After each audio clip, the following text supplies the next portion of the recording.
Well, Lennie, first off, Merry Christmas. A Boxing Day trip to Gateshead 08. Is that a game you're very much looking forward to? Yeah, it is, yeah. We got thrashed there last year, so obviously that's something we want to put right. They've shown they're prolific goal scorers. They've had a good season. They're well placed in the playoffs. Obviously, still maybe anticipating they can challenge for the automatic spot. So they're well placed. They've done very well, but we've improved lately, and we need to make sure we go there and we're competitive, and they do what they do and we do what we do. You've touched on the last fixture we played there back in March. Does that play on your mind whatsoever in terms of feeding your motivation to go there and do well? I wouldn't use it for the players because half of them weren't here at the time, So, but it bugs me. Although I wasn't the manager then, I was part of it. So it's a reminder that these people, they can score goals and they can cut teams to pieces. But they also let them in and they also lose games. So we've got to make sure that we do what we do and we're as solid as we can be defensively.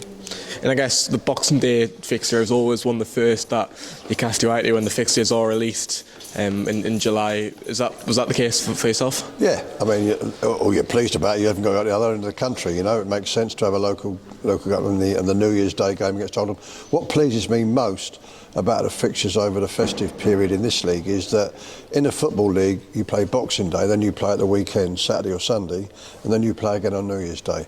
We don't have that we don't have that one in between. We just have Boxing Day and New Year's Day, which I'm well pleased about. The games are nicely spaced. Yeah, and during the previous meetings at Gateshead, especially ones from a few years ago, on around the festive time, it's always a great fall and then a great day out for the fans. So it should be great in that regard as well. Of course it will. It'd be great. We'll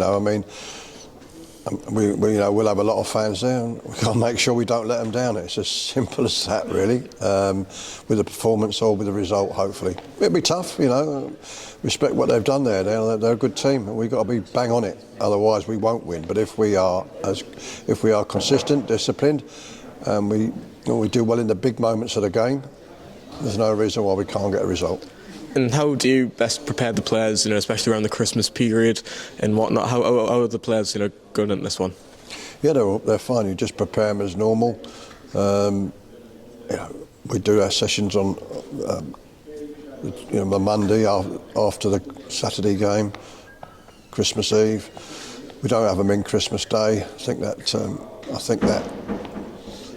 self-defeating really, because obviously a lot of them live a long way away, and then we turn up at the hotel on Boxing Day morning and complete the preparation. So win, lose or draw, there'll be no complaining about the preparations. We did what we did, and we'll either be good enough for the day or we won't.